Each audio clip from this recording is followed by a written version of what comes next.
Good morning DElEd चतुर्थ semester के पिछली कक्षा में हम लोगों ने गणित के क्लास में माध्यिका के ऊपर चर्चा की थी। आज हम लोग बहुलक के ऊपर डिस्कशन करेंगे।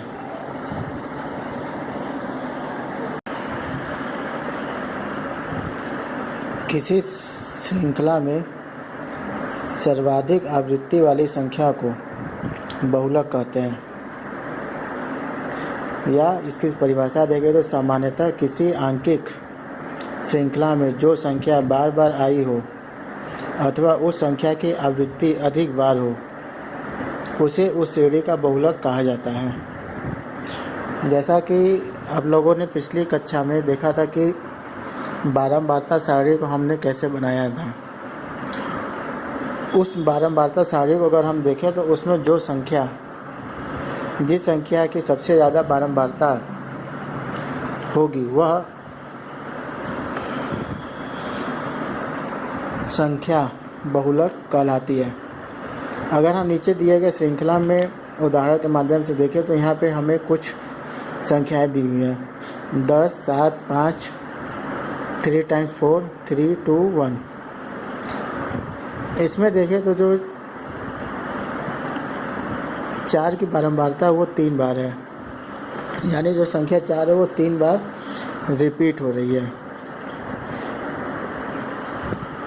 तो इस श्रृंखला अगर हमें बहुलक बताना हो तो 4 होगा।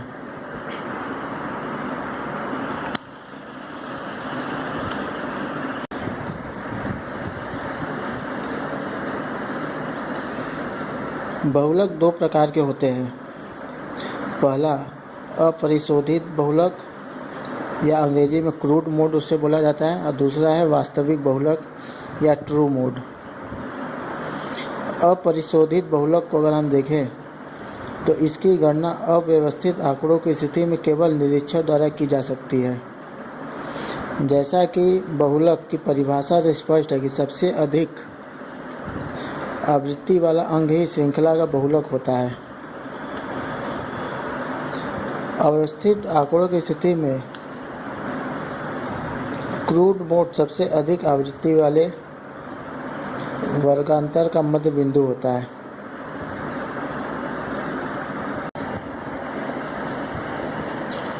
हमारे पास बहुलक, माध्यिका और माध्य केंद्रीय प्रवृत्ति की माप करने वाली जो तीनों इकाइयां हैं, इनमें एक रिलेशन होता है। बहुलक जो होता है वो बराबर होता है 3 टाइम्स माध्यिका - 2 टाइम्स माध्य के।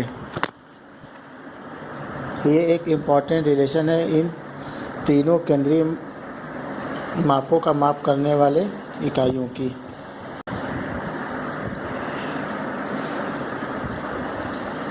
अब हम बात करते हैं कि बहुलक का उपयोग हम लोग कहाँ करते हैं।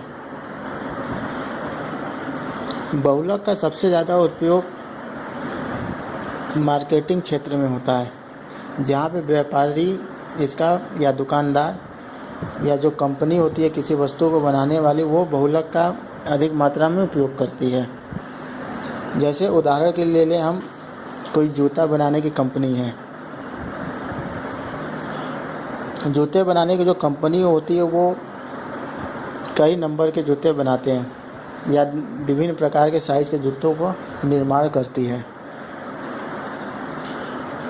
परंतु वह बहुलक के ही द्वारा डिसाइड करती है कि किस साइज का या किस नंबर का जूता वो अधिक मात्रा में बनाएगा। इसके लिए वह कस्टमर के बीच में एक सर्वे कराती है, और जिससे उसे पता चलता है कि अधिक मात्रा में कस्टमर किस साइज़ के जूते पहनते हैं, और उसी बहुलक से वो कंपनी डिसाइड करती है किस नंबर के जूते वो अधिक संख्या में बनाए।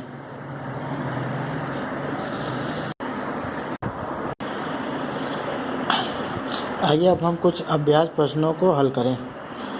यहाँ पे हमें एक प्रश्न दिया गया है जिसमें एक श्रृंखला दी गई है 10, 12, 8, 9, 11, 19, 13, 10, 20 और 22 की माध्यिका ज्ञात कीजिए।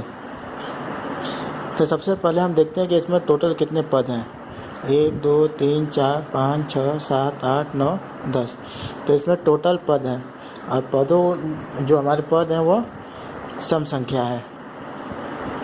अब इन पदों को सबसे पहले हम आरोही या अवरोही क्रम में व्यवस्थित करेंगे।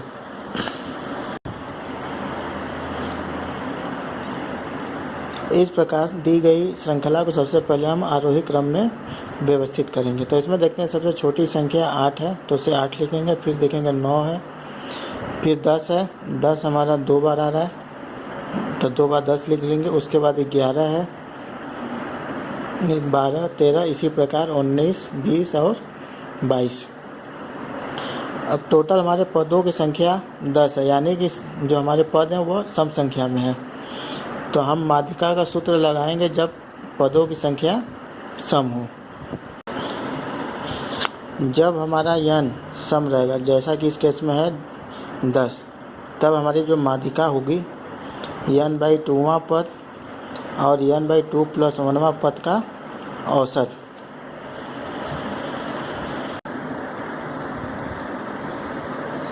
n का मान जब 10 रखेंगे और 10 से जब 2 से भाग देंगे तो ये हो जाएगा 5, यानी 5वां पद। और यहाँ पे 10 में जब 2 का भाग देंगे तो 5 और जोड़ 1 यानी कि 6, यानी 5वें और 6वें पद का जब हम औसत निकाल लेंगे तो वही हमारी माध्यिका होगी। तो देखते हैं कि इस जो आरोही क्रम में हमने श्रृंखला को सजाया उसमें 5वां पद है 1 2 3 4 5, यानी कि 11, और 6वां पद है हमारा 12। तो इस प्रकार 5वें और 6वें पद का जो मान है वो 11 और 12 है, और जब इन दोनों का हम औसत निकालेंगे तो आता है 11.5। तो इस प्रकार जो हमारी माध्यिका होगी दी गई श्रृंखला का, उसका मान होगा 11.5। तो इस प्रकार किसी भी श्रृंखला का हमको दी रहेगी उसका हम माध्यिका आसानी से ज्ञात कर सकते हैं।